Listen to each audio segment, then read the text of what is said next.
بسم الله الرحمن الرحيم نون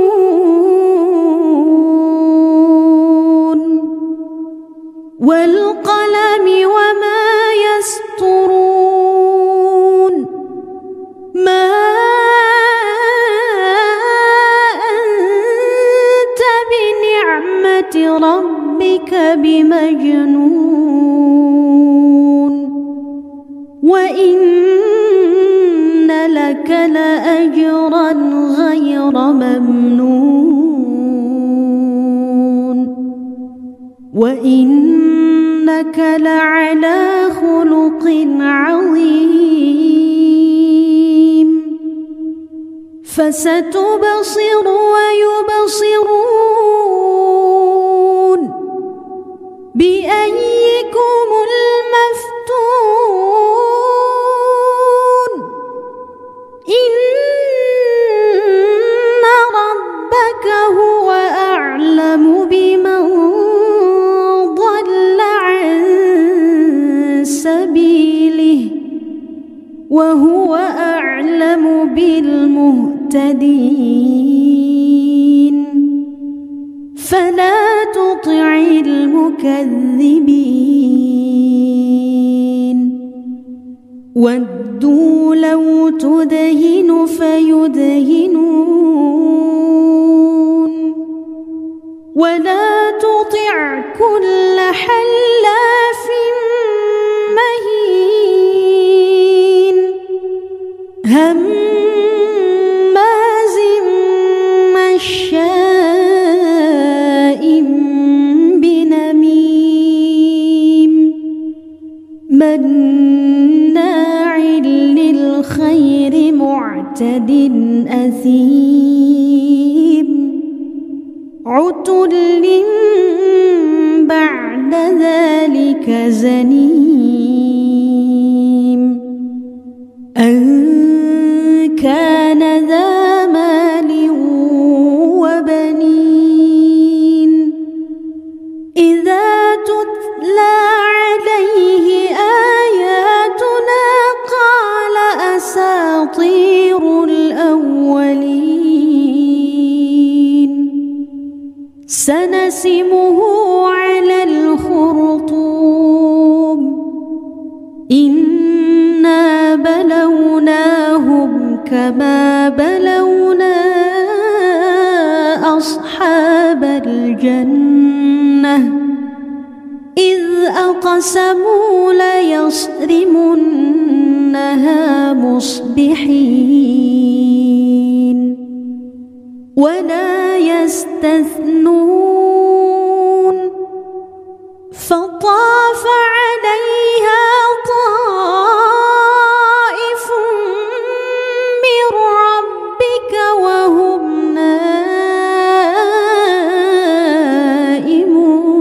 نائمون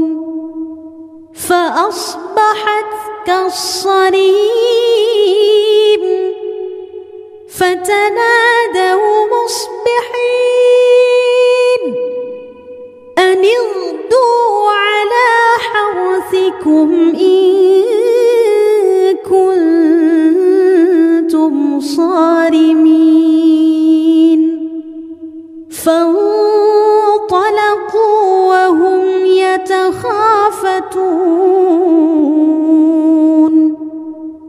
ألا يدخلنها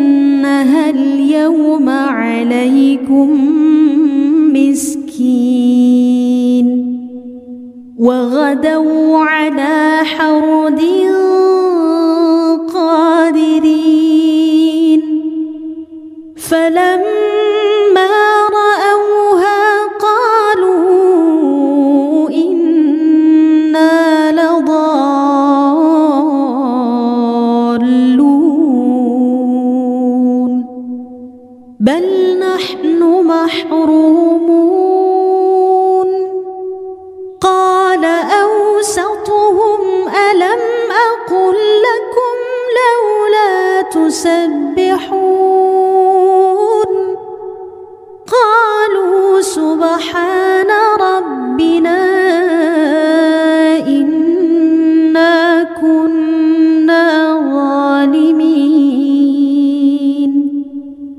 فأقبل بعضهم على بعض يتلاومون قالوا يا ويلنا إنا كنا طاغين عسى ربنا أن يبدلنا خيرا منها إنا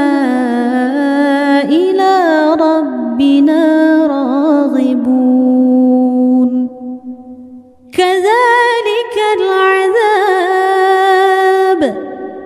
ولعذاب الآخرة أكبر لو كانوا يعلمون إن للمتقين عند ربهم جنات النعيم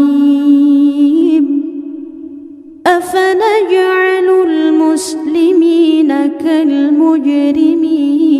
كالمجرمين ما لكم كيف تحكمون أم لكم كتاب فيه تدرسون إن لكم فيه لما تخيرون